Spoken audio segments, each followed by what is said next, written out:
We're back in the Pennzoil Truck Series. We're going to be racing at Pensacola for the Target 250 under the lights. This restrictor plate track, very fast, very crazy.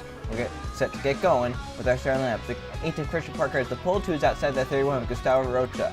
Then 30 of Justin Seidel. 4th Cynthia Bright, running up the top 5, Marco Chapez. Then 60 of Xavier Sullivan Jr. 7th Landon Fenway. 8th Colton Yo. 9th Greg Lee, running up the top 10. Your points leader William Seaman. And they have Jonathan Rings, 2 is inside Jack Canaramo, along with Luke Rainey, and then Justin Heath. Michael Canto, and then Jonathan Beeford. That's Griffin Lynn, and then Alan Bowman, along with Code Luigi and Ray Sir. And Jeff Beeford, and second in points Trey Rainey, along with JJ Reed and Dylan Mills. They have Riley Sprayletube and Tim Gary. Danny Bright and Bubba Sir. They have Christian Richardson and Isaac Nichols. Jeff Moses and Alex Stewart. Michael Ferris and James Ryan. Rounding out the field, final row, Keegan Thompson, the 51. Keith Stevenson, the 62, will be 2 is outside. For the start of the Target 250 here at Pensacola, let's go down track side and get the command. And now, race fans, the most famous words in motorsports. Gentlemen, start your engines!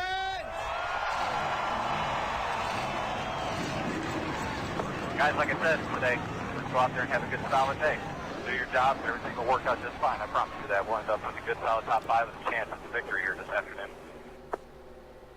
As the 36 trucks are off the starting grid. It's been a while since we've raced in the Pennzoil Truck Series. They've taken a few races off, but now we're back at Pensacola to get back in routine and get back racing here in season number 3. Christian Parker on pole, Gustavo Rocha 2 is outside for 13 laps around this 3-mile oval where it'll be craziness every lap. 3 and 4 wide racing, and if you aren't 4 wide, you're probably not trying to get up to the front. Crashes lurk around every corner. The big one can happen at any time. Faux fishes can happen at any time as well. So here they come, off of 4. The pace truck will make the left-hand turn to pit road. Christian Parker will have control the start. He'll have Justin Seidel pushing him on the start. Front 4 trucks, Chevrolets, as they come down the front stretch to see the restart zone. Parker gets into it. He steps on the gas. We're racing. Great flag in the air. We're racing at Pensacola.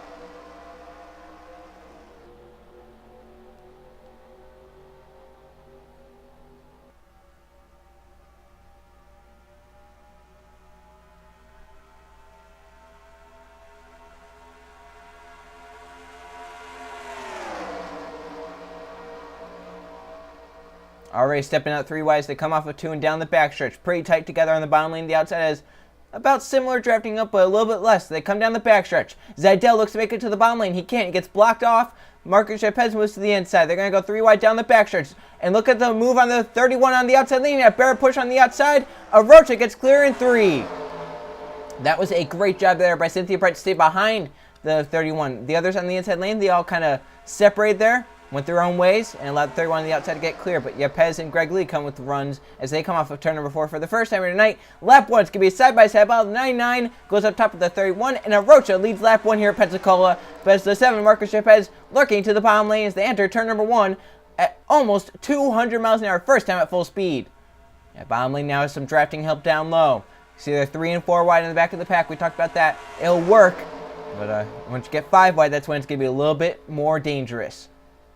So now they come off of 2.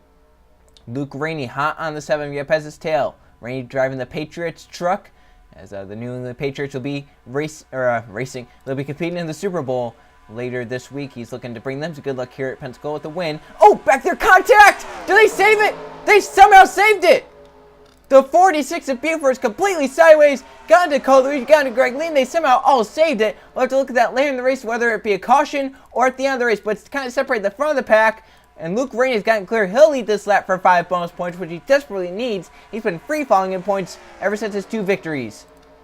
Don't count out JJ Reed in the bottom lane in the number 4 truck. Somehow everyone kept together from crashing, and we're still racing green flag. Yeah, that could have been the big one on lap number 2.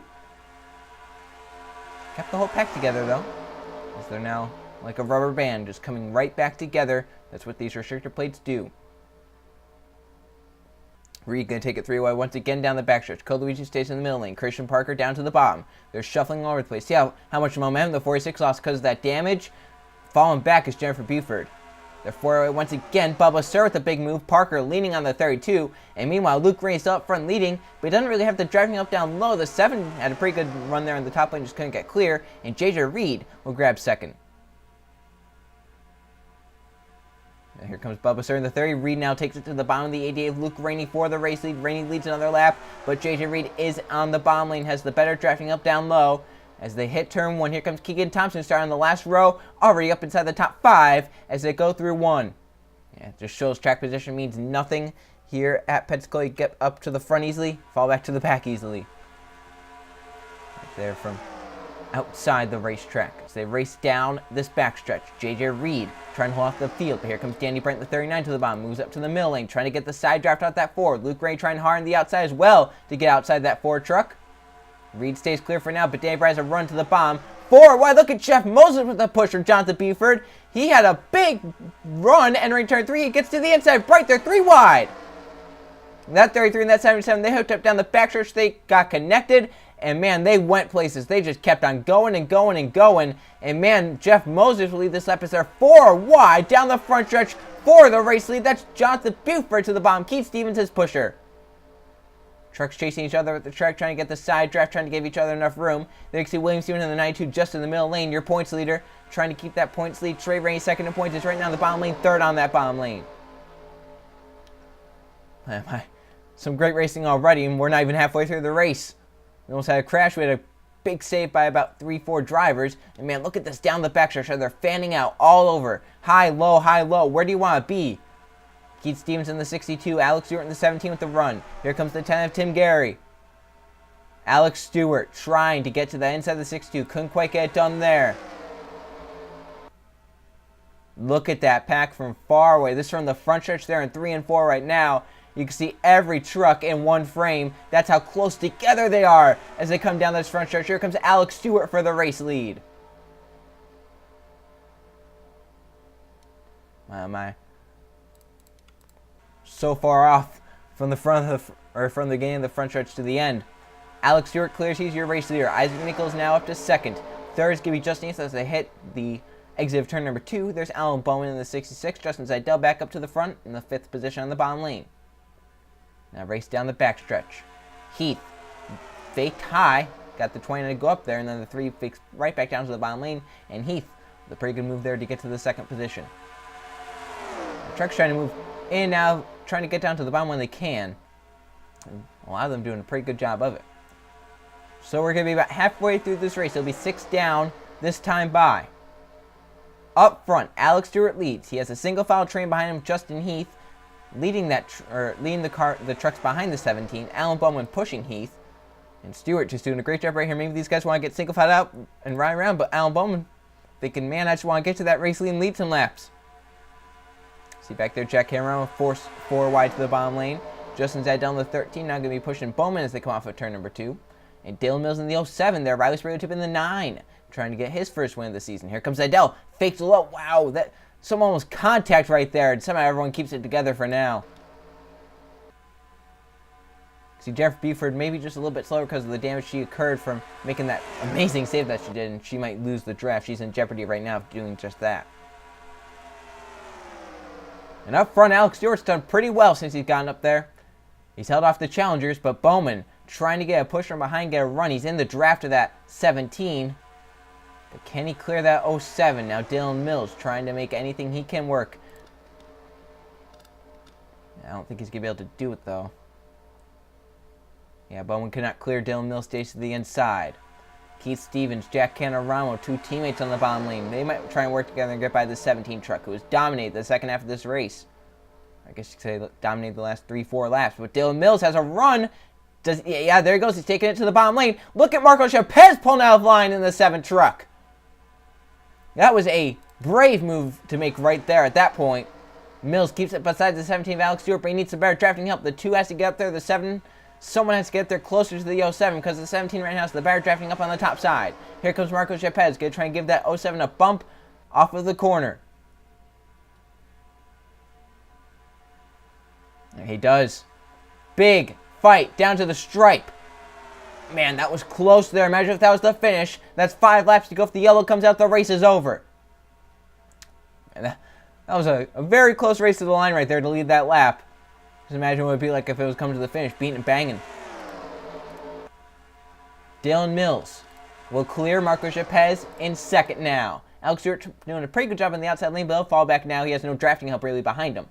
As the barrier help is down low, look at the 93 land. Fenway going out of line 3 wide, trying to get to the bottom of both the 07 and the 7. Does he have enough for a run? He does. Here he comes. Has the 5 of Racer pushing him. Xavier Sullivan Jr. There's Michael Ferris looking for his, I believe, 3rd win of the season. Danny Brent, the 39, Cole Luigi in the 32 as well. Jeff Moses on this bottom lane. So many drivers that have a shot to win here at Pensacola, but they have to time it right. And if they get up there, they have to hope for a caution to come out. They're now 3 by 3 in the pack, a little bit 4 wide at the back. Racer will get forced 4 wide now by Xavier Sullivan Jr. in the 50. That's for 2nd position. And Sullivan might have enough for a run to get to that 93. No, not quite. Man, this 3 by 3 by 3 can only last so long before one mistake causes a big crash. Yeah, the 46 has lost touch with the draft, so possibly just hoping for a big one to happen now and gain up positions off those, which is kind of cruel to say, but when you're in that position, you're probably hoping for that. You're just hoping some sort of crash happens, takes out a lot of drivers, and you can somehow gain positions. Look at that 4 wide. Oh, that's contact close! The closing rate for the 39 and the 23 was a lot faster than I think Michael Ferris really was expecting, and the 39 and the 23 almost made contact there. Luckily didn't, but man, 3 trucks now pull away. There was a big checkup in the middle of the pack. I just feel like the draft in some lanes was a lot better. Look at them in that pack, though, now. They're about 5 wide back there. As we've got 3 laps of racing to go. Oh, there they go! Rainey, 2nd in points, gets spun around. This will be the race back to the stripe. It's the big one. It's going to end the race, but who gets back in front? Jeff Moses trying to get by Land Fenway. Race Serge there. Cole Luigi on the bottom lane as well. This is anyone's race in this pack. Ray Serpol, though, he thinks he might have a shot off of turn number 4 to possibly make it. He's trying to get Cole Luigi to push him by. This might be Land Fenway's day. I don't think anyone can catch him. It's going to take a big move off of turn number 4 for Ray Ser to make it. Here they come. Off of 4. Who's going to get back in front? Fenway in the 93 leading. Ray Ser in the fight with a run. Here they come off of 4. Who gets back in front? Ser moves to the inside. Has the drafting up. The 93 is the other drafting up. And Fenway back in front. He has to coast around 2 laps and he'll win at Pensacola as the big one happened in the middle of the pack. Justin Heath all torn up. Keegan Thompson. Williams even your points leader. Trey Rainey 2nd in points. Keith Stevens. James Ryan. Jack Camarama. Isaac Nichols. Cynthia Bright. Gustavo Rocha. There's Greg Lee in the 99. He'll cross 25th. Jeff Beaver possibly missed it. I believe that might be the rest of them. Oh, the 1 has some pretty heavy damage to the 9 as well. The 66 is Alan Bowman. I would wager about 18, 19 trucks got away from that crash. And Landon Fenway just has to coast around 2 more laps and he'll win at Pensacola. We'll see what happened in the crash, but first, I want to see that great save that happened in lap 2. Jeff Beeford, one of them that did a great job at saving her truck. This was such a weird scenario. They're about to go 4 wide right here as the 4 JJ will make a move underneath the 46. And it looks like the 32 Cole Luigi possibly overestimated how much run he needed to give and got up into the 99 of Greg Lee as the 99 was coming down. I think that was just 2 trucks going for the same space. The 46 Buford does a great job of saving her truck. She gets some damage though and really slows her down and ends her chance at win. But man, look at this in real time and how fast these drivers had to make their moves to react. I believe the 32 was trying to give the 46 some run. The 99 was coming down, maybe not knowing he was 4 wide. And that was just almost running out of room right there. They did a great job, all 3 of them, of saving their trucks and not causing the big one on lap 2. Oh, yeah, right. That was just weird. That trying to go for that same piece of real estate and they didn't have room. So that didn't bring out the caution, but this does. The big one, Trey Rainey, one of them involved. Let's check out how this crash started at the back of the field. So there's a really big checkup kind of in the middle of 3 and 4, and it got everyone kind of slowed down, bottled up, and this is really not good. They're 5 wide everywhere. They're just in a big mess. And there's just not enough room. They're not going to be able to make it. Right there, I believe it starts with the 20 and the 92 right there. They might make some contact. Yes. The 18 and the 92 make contact, and then it's just on from there. Trucks up hard into the outside wall. 18 goes around, gets his brother Luke. There's Gustavo Rocha. Some trucks drive away from it. Oh, there's Not So Lucky, and they're piled up in a heap. As it looks like a junkyard over there. So many trucks just come off of the banking and end up in the same place. As watch, 92 and the 20 were rubbing, and then the 92 just gets into the 18 and Trey Rainey spins him around. Those are 2 points contenders, but it definitely wasn't anything malicious there. That it was just trying to give room, and it just went wrong. Not enough room.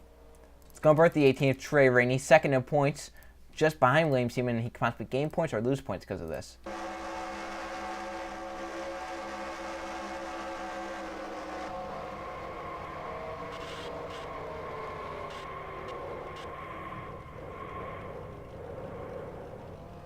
I mean, they're just taking 3 to go. You know, you're not really going to expect it to be given room at that point. William Seaman, the 92, has now boarded your points leader.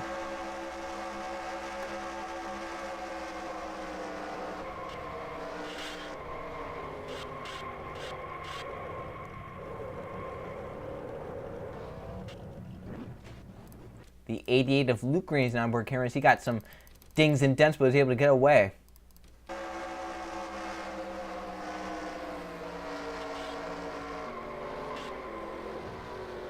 He might have gotten a lot more than dings and dents, but he did get away and ended up finishing the race, but at the back of the pack. So Landon Fenway did beat Racer and the others back to the stripe, and he should be able to win here at Pensacola. He's just taken the white flag, he's taken the checkered, and Landon Fenway has won the Target 250 at Pensacola. Fenway out front at the right time and holds off the others to win. Let's go check the finishing results. Here are the finishing results from the Target 250 at Pensacola. There's 1 caution flag for 2 laps and 6 lead changes among 7 different drivers. And then Fenway winning the race, leading the most laps 5. Racer ends up second, Jeff Moses 3rd, Coluigi 4th, Danny Bright 5th. They have Michael Cantone 6th, JJ Reed 7th, Michael Ferris 8th, your pole sitter Christian Parker 9th, and Griffin Lynn rounding up the top 10. So there's what we talked about. The 92 and the 18 were both involved in that crash. And now maybe it would be very close for the points. Well, they aren't going to be the points leader after the day because Jeff Moses has just sniped the points lead from them. Moses, who finished 3rd here tonight, is your points leader in the number 33. Remember, he was upside down at Daytona in the first race, so man, what a turnaround for him. Seaman ends up finishing the race 35th out, so he definitely would have lost the points lead probably to Trey Rainey, who finished 31st, not much better, as they were both involved in that crash. Both sustained significant damage from it. Let's now go look at the point standings. Here are points. And Jeff Moses, as we mentioned, gets out in front. Michael Ferris with his 2 victories is second, only 29 back. Alex Stewart's 3rd. William Seaman falls to 4th. Trey Rainey down to 5th. Now Jonathan Rains in 6th. Griffin Lynn 7th. JJ Reed 8th. Danny Bright 9th. And Coluigi somehow gets up to the top 10. So there's your top 20. So in the top 20 points, we have 1, 2, 3, 4, 5, 6, 7 winners in the top 20. Remember, 10 of them. Again, and of course, you could say Jeff Moses already in 8th because he is your points leader. At points leader overrules someone with wins. So that's 8 in the top 20 that would be in.